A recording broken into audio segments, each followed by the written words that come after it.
पहिले पहिले हम गवनवा आइनी पियावा समुझावेलन हो। ए धनी समुझी बुझिया तुहु रहिह तयामा मोर लाराकिन बारी आमा मोर लाराकिन बारी हो। अवरु झगराहिन बारी अवरु झगराहिन बारी हो। पहिले पहिले हम गवनवा आइनी पियावा समुझावेलन हो। ए धनी समुझी बुझिया तुहु रहिह त आमा मोर लाराकिन बारी अवरु झगराहिन बारी हो। ढकनी में सासु हमरो आटा दिहाली ठेपी भर तेल दिहाली हो। ए बहु रची रची पुरिया बनइह परिवारवा हमरो ज्यादा बारन परिवारवा हमरो ज्यादा बारन हो।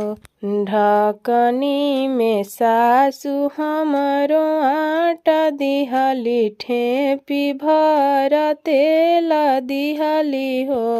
ए बहु रची रची पुरिया बनइह परिवारवा हमरो ज्यादा बारन हो।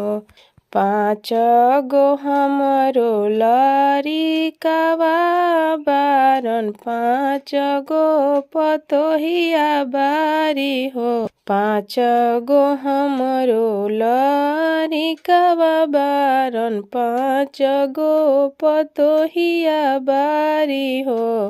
ए बहु लइका फइका बारन नगिन त बौरऊ के बासिया रखिह हो।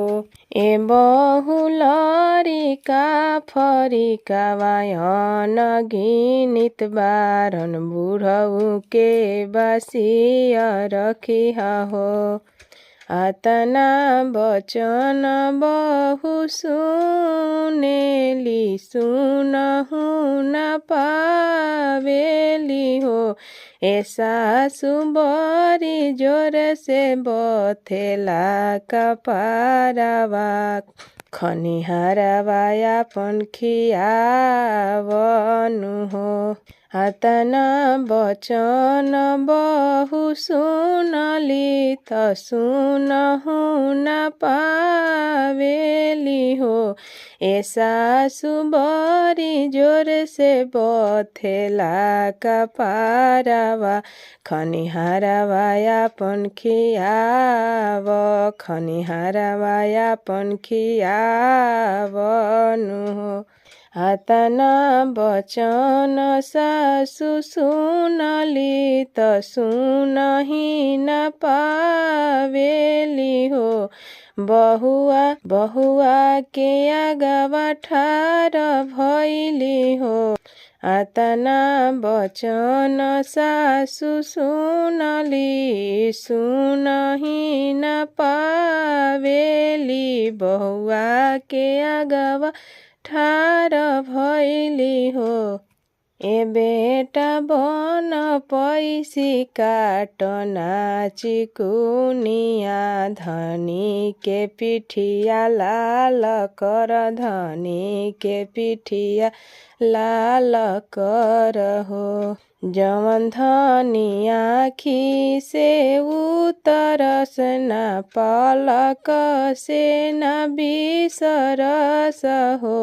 ए आमा से हो धनी बेटावा जनम देली तोहरे पिठिया लाल करभो। जवन धनी आँखी से ना उतरस पलक से ना बिसरस हो। ए आमा से हो धनी बेटावा जनम देली तोहरो पिठिया लाल करभो।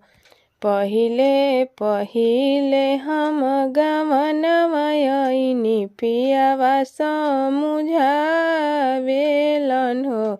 ए धनी समुझी बुझिए तुहु रही हत आमा मोरे ला राखिन हई हो।